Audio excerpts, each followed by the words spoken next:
Assalamualaikum warahmatullahi wabarakatuh. Perkenalkan nama saya Trimat Azmi dari kelompok 17. Saya ingin mengerjakan pada shift 1 pada nomor utama itu PT Pharmacare memproduksi sirup obat batuk yang dikemas dalam botol kecil.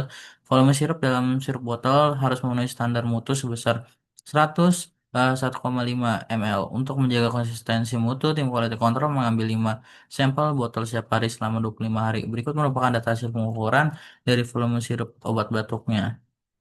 Nah, di sini kita akan melakukan analisis kapabilitas proses dan menyimpulkan apakah proses tersebut mampu memenuhi spesifikasi kualitas. Di sini kita diketahui dari soalnya itu produknya itu sirup obat batuk dengan volume standarnya itu 100 kurang lebih 1,5 mm.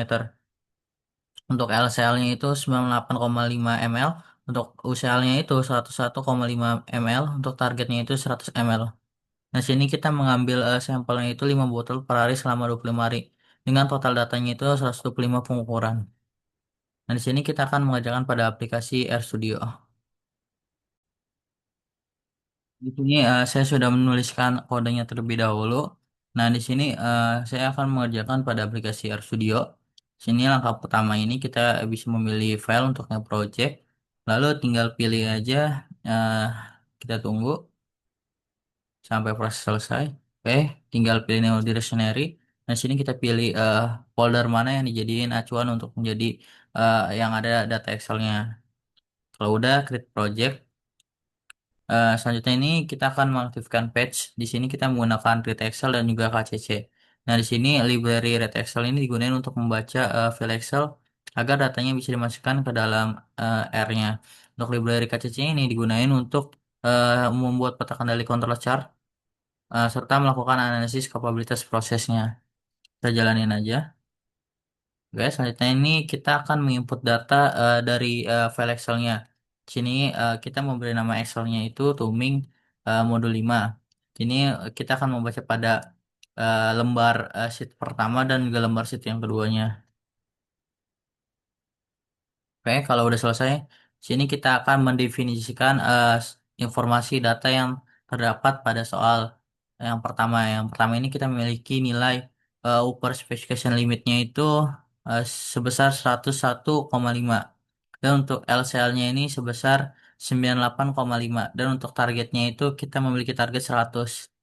Sini kita akan menghilangkan kolom subgrupnya ini yang berarti ini eh, min satu ini yang berarti kita akan menghapus kolom pertama dari data soal yang pertama. Kita jalanin aja. Oke, selanjutnya ini kita akan menguji kenormalan dengan menggunakan Shapiro Walk Test. Bisa saja kita coba aja. Sini kita memiliki uji normal dengan NIM akhir. Nah, di sini RBN ini digunakan untuk menggabungkan data dari kolom uji pertama sampai uji kelima menjadi satu vektor baris demi baris. Tujuannya ini agar semua hasil ujinya itu kenormalan itu secara menyeluruh.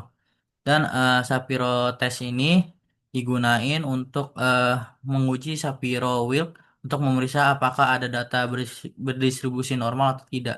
Jika p-value-nya lebih dari 0,05, maka distribusi normal. Kalau kurang dari 0,05, maka distribusinya tidak normal.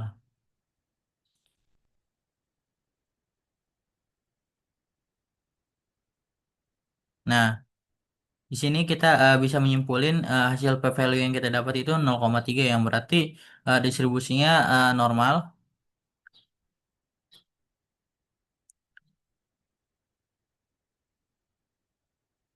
Nah, selanjutnya ini kita akan mencoba untuk membuat peta kendalinya. Di sini kita menggunakan fungsi KCC, yaitu yang sudah saya jelaskan, itu membuat peta kendali control chart. Selanjutnya itu kita eh, menggunakan tab-nya itu kita gunain X bar. Di sini kita memberi nama itu X bar C chart PT Pharmacare. Nah, di sini kita akan menghitung kapabilitas prosesnya. Di sini kita memiliki nilai eh, garis tengah dan juga ada garis batas kendali atas dan juga batas kendali bawah. Jalanin aja. Oke, di sini kita bisa dapat menyimpulkan bahwa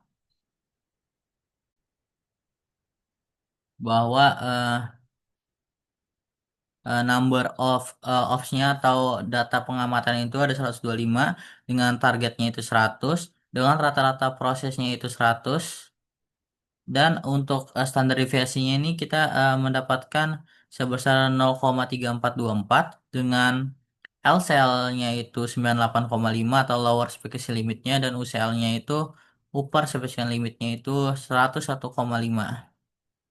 Nah, di sini kita memiliki nilai CP-nya itu 1,46.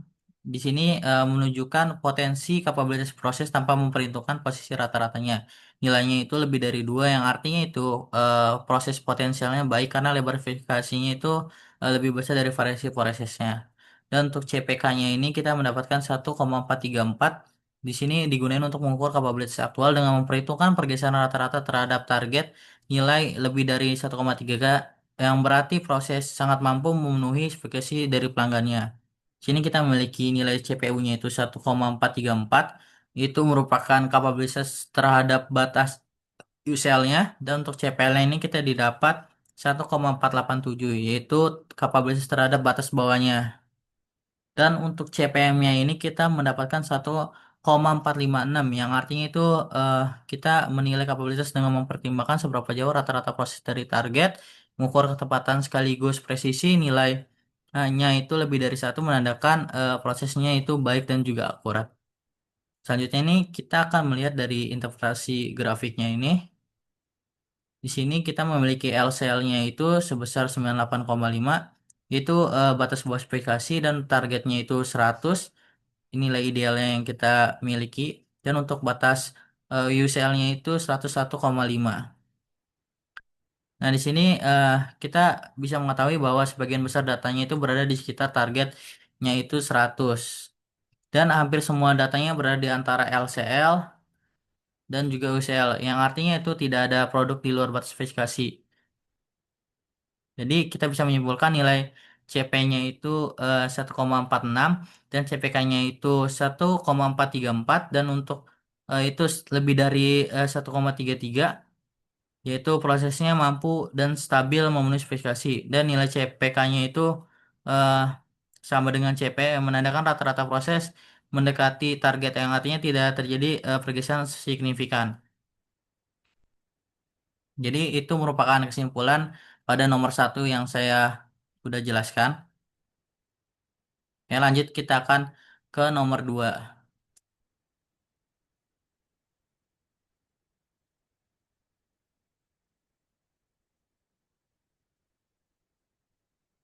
Nah, di sini PT Lulupek adalah perusahaan yang memproduksi tes ransel berkualitas premium untuk menjaga konsistensi mutu produk. Perusahaan melakukan pengendalian kualitas berbasis Six Sigma selama bulan Mei 2025. Tim Quality Control melakukan inspeksi harian selama 30 hari berturut-turut terhadap produk tas ransel. Pemeriksaan dilakukan berdasarkan 4 kriteria critical to quality, yaitu tali putus, resleting macet, ban sobek, dan logo miring. Berikut merupakan tabel data hasil infeksi hariannya. Di sini kita akan menentukan nilai DPU-nya, nilai DPO, DPMO, dan juga level sigma dari proses produksinya. Dan juga kita akan menjelaskan hasil analisis sigma dan simpulkan apakah proses pengendalian kualitas sudah efektif atau masih memerlukan perbaikan lebih lanjut. Di sini kita akan lanjut pada aplikasi RStudionya. Di sini diketahui dari soalnya itu bahwa perusahaan PT Lulu Pack ini memproduksi tas ransel dengan pemeriksaan 30 hari berturut-turut dengan kriteria critical to quality-nya itu 4, meliputi tali putus, resleting macet, bahan sobek, dan juga logo miring. Terus data yang digunakan ini jumlah tas diinfeksi per hari dan jumlah produk cacat per hari. Ini kita lanjutin aja pada RStudionya.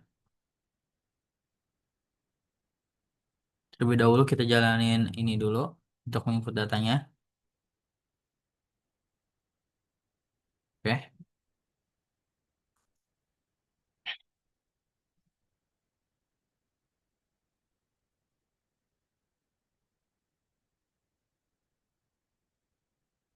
Nah, di sini kita pada nomor 2 ini kita akan mengaktifkan Patch Library Stats. Library Stats ini adalah library bawaan yang berisi fungsi-fungsi statistik seperti PNOR yang digunakan untuk menghitung nilai probabilitas dan distribusi normal. Di sini p-norm digunakan untuk menghitung tingkat sigma proses atau sigma levelnya. Selain aja, selanjutnya ini kita akan menghitung DPU atau defect per unitnya. Sini kita memiliki jenis dari data Excel yang kita buatnya ini, jumlah produk cacatnya, merupakan total cacat harian pada data inspeksinya, dan juga jumlah tas ransel yang diinspeksi. Itu total produk yang diperiksa selama 1 bulan, dan fungsi pada sum ini digunain untuk menjumlahkan semua data pada kolomnya. Di sini kita memiliki rumus DPU, defect per unitnya itu adalah total produk cacat dibagi dengan total produk yang diperiksanya. Kita bisa jalanin. Oke, selanjutnya ini kita akan menghitung DPO-nya. Di sini kita memiliki critical to quality-nya itu 4, yang berarti setiap produk mempunyai 4 peluang cacat, yaitu tali putus, resleting macet, bahan sobek, logo miring. Dan untuk rumus DPO atau defect per opportunity itu DPO dibagi DPU dibagi CTQ. Jalanin aja. Selanjutnya kita akan menghitung DPMO atau defect per million opportunities. Sini kita menggunakan rumus DPMO itu DPO dikali dengan 1 juta.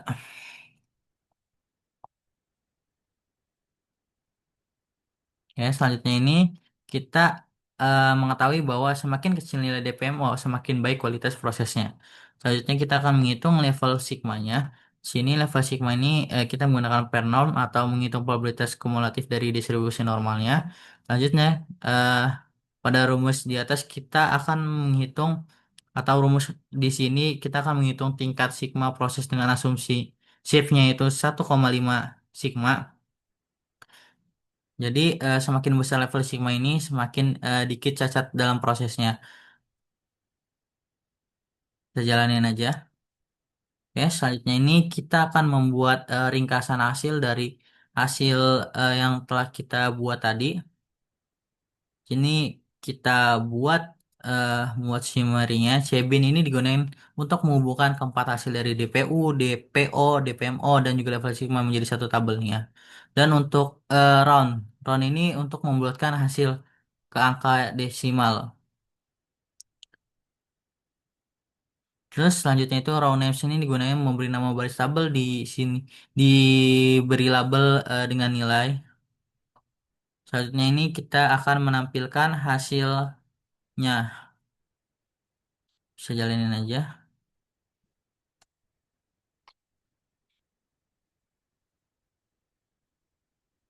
Nah, di sini kita mengetahui nilai yang diperoleh dari DPU ini yaitu sebesar 0,03, dan DPO-nya itu 0,01, DPMO-nya itu 8.175,56 dengan level sigmanya itu 2,34, yang berarti pada DPU itu 0,03, yang artinya rata-rata terdapat cacat per produk yang diinspeksinya. Jika dikonversinya itu menjadi 3%, produk mengalami cacat, dan untuk DPO-nya ini di Favorinity-nya itu 0,01, karena setiap produk memiliki 4 peluang cacat, maka proporsi cacat terhadap semua peluang adalah 1%.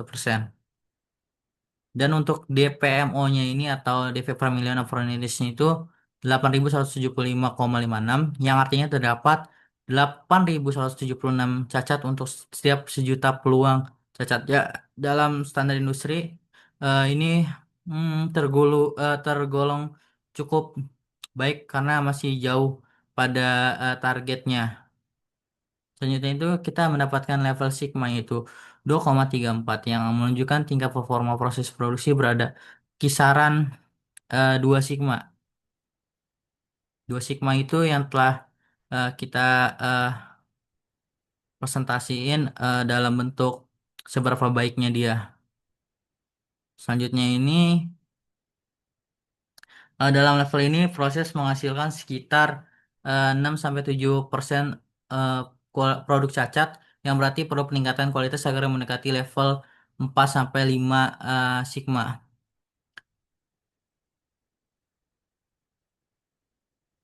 Di sini kita mendistribusikan level sigmanya itu, kalau 3 itu cukup baik, 4 baik, 5 sangat baik, 6 itu baik banget lah.